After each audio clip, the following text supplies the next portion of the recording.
mga kapatid, ikikwento ko lang sa inyo at the same time. Ibabalita ko sa inyo yung pinaka malungkot tsaka pinaka worst na balitang pwede nyo marinig. Kanina, habang nasa GMA ako para sa taping supposedly ng Family Feud, tinawagan ako ng mga doctors niya dito sa St. Luke's na biglang nawala yung kanyang BP and everything. Nawala lahat, pati yung oxygen saturation niya. So,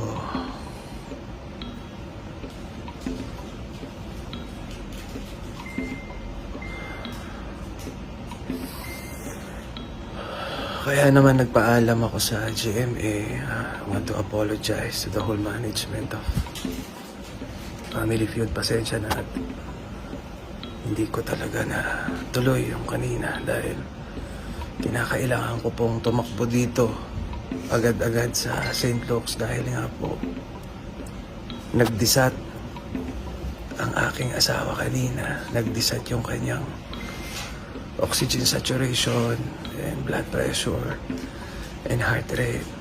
So,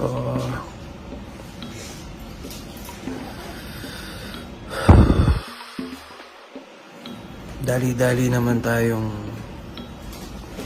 dumating dito. Inabutan natin siyang actually nire-revive ng ating mga doctors and nurses.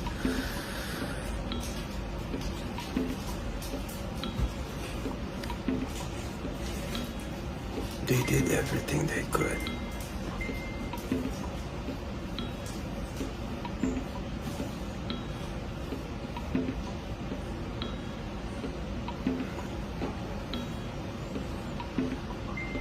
Sakit lang.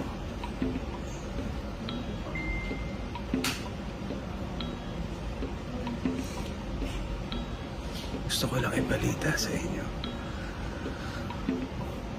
So, yan lang.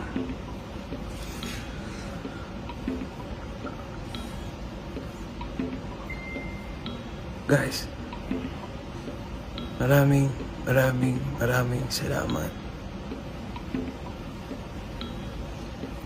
sa mga nagdasal.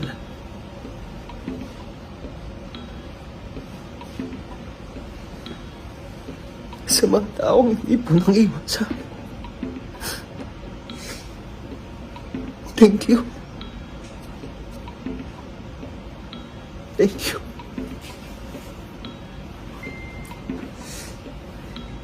Ang sakit lang kasi birthday ng bunso namin mamaya. Siya inabutan ng bunso namin.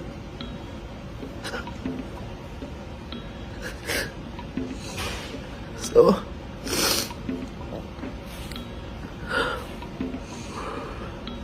I will still keep you posted. Ito siya ngayon.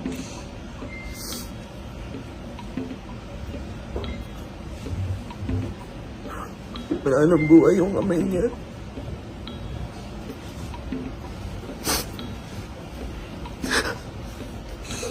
Sorry. So, pakita ko siya sa inyo. One last time. Ito yung ating Sleeping Beauty. Iwanan na tayo mga kapatid. Mami! Mami! Mahal na mahal ka namin, love ko. Para to sa mga followers mo. Para to sa mga nagdadasal sa'yo. Nang paulit-ulit. Hindi sila tumigil. Mami! Mami. Mami. So, for the meantime, yun lang po muna. Huwag kayo mag-alala mga kapatid. Lahat kayo, bibigyan ko ng pagkakataon makita siya. You deserve to see her. So, yun lang po muna.